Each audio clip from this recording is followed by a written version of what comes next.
ಜಾತಿ ಗಣತಿ ಜಟಾಪಟಿಯ ಮಧ್ಯೆ ರಾಜ್ಯ ಸರ್ಕಾರ ಈಗ ಮತ್ತೊಂದು ಮಹತ್ವದ ತೀರ್ಮಾನ ಮಾಡಿದೆ. ದಲಿತ ಸಮುದಾಯದ ಬಹುಕಾಲದ ಬೇಡಿಕೆ ಒಳ ಮೀಸಲಾತಿ ಸಮೀಕ್ಷೆಗೆ ಮುಂದಾಗಿದೆ. ಈ ಮೂಲಕ ರಾಜ್ಯ ಸರ್ಕಾರ ತನ್ನ ಪ್ರಣಾಳಿಕೆಯ ಮತ್ತೊಂದು ಭರವಸೆಯನ್ನ ಈಡೇರಿಸುವುದಕ್ಕೆ ಮುಂದಾಗಿದೆ.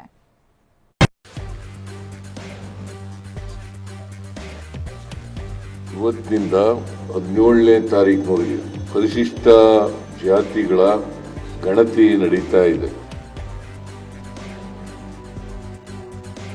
ಗಣತಿದಾರರು ನೀವು ಬಂದಾಗ ಎನ್ಯುಮರೇಟರ್ಸ್ ಬಂದಾಗ ಮಾಹಿತಿಯನ್ನು ಕೊಡಿ.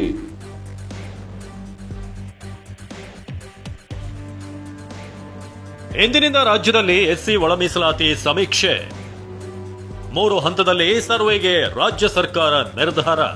ಎಸ್ಸಿ ವರ್ಗದ ಬಹುಕಾಲದ ಬೇಡಿಕೆ ಒಳ ಮೀಸಲಾತಿ ಸಮೀಕ್ಷೆಗೆ ಕೊನೆಗೂ ರಾಜ್ಯ ಸರ್ಕಾರ ಮುಂದಾಗಿದೆ. ಇಂದಿನಿಂದಲೇ ಒಳ ಮೀಸಲಾತಿ ಸಮೀಕ್ಷೆ ನಡೆಯಲಿದ್ದು ದಲಿತ ಸಮುದಾಯದ ಎಡಬಲ ತಿಕ್ಕಾಟಕ್ಕೆ ಬ್ರೇಕ್ ಹಾಕುವ ಕಾಲ ಸನ್ನಿಹಿತವಾಗಿದೆ. ಇವತ್ತಿನಿಂದ 17ನೇ ತಾರೀಕಿನವರೆಗೆ ಪರಿಶಿಷ್ಟ ಜಾತಿಗಳ ಗಣತಿ ನಡೀತಾ ಇದೆ.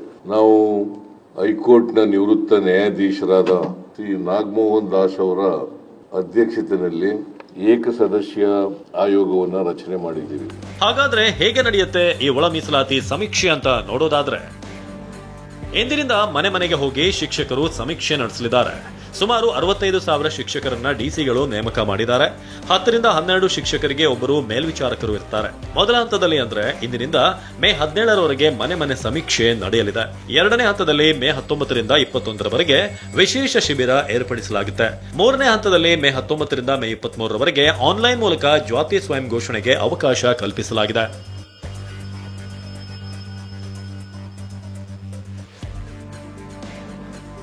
ಈ ಸಮೀಕ್ಷೆಗೆ ನ್ಯಾಯಮೂರ್ತಿ ನಾಗಮೋಹನ್ ದಾಸ್ ನೇತೃತ್ವದಲ್ಲಿ ಆಯೋಗ ರಚಿಸಲಾಗಿದೆ. ಸಿಬ್ಬಂದಿಗೆ ನಾಗಮೋಹನ್ ದಾಸ್ ಅವರೇ ತರಬೇತಿ ನೀಡಿದ್ದಾರೆ. ಏಕಸದಸ್ಯ ಆಯೋಗದ ಮೂಲಕವೇ ಸರ್ಕಾರ ಸಮೀಕ್ಷೆ ನಡೆಸಲು ನಿರ್ಧರಿಸಿದೆ. ಈ ಬಗ್ಗೆ ಸಚಿವರಾದ Parameshwar, K H Muniyappa, H C Mahadevappa, Priyank Kharge ಈಗಾಗಲೇ ಸಭೆ ಕೂಡ ನಡೆಸಿದ್ರು.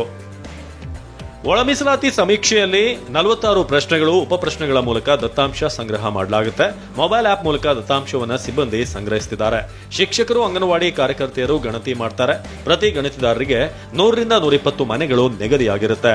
ಸಮೀಕ್ಷೆ ವೇಳೆ ಆಯಾ ಕುಟುಂಬದ ಸದಸ್ಯರ ಜಾತಿ ಪ್ರಮಾಣ ಪತ್ರ, ಪಡಿತರ ಚೀಟಿ ಮತ್ತು ಆಧಾರ್ ಸಂಖ್ಯೆಗಳನ್ನು ನೀಡಬೇಕು. 3 ದಾಖಲೆಗಳ ಪೈಕಿ 1 ದಾಖಲೆ ಕೊಡಬಹುದು. ಪ್ರಶ್ನಾವಳಿ ಭರ್ತಿ ಮಾಡಿ ದಾಖಲೆಯನ್ನ ಅಪ್ಲೋಡ್ ಮಾಡಬೇಕು. ಬಳಿಕ ಕುಟುಂಬದ ಸದಸ್ಯರೊಬ್ಬರ ಸಹಿ ಪಡೆಯಬೇಕು.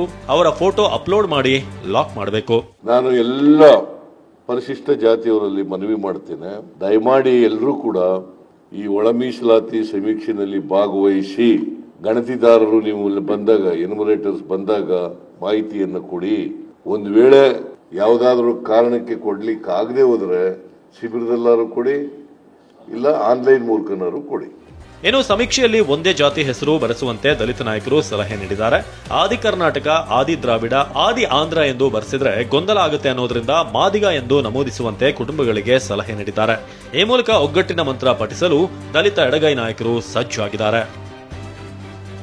Bureau report, TV9.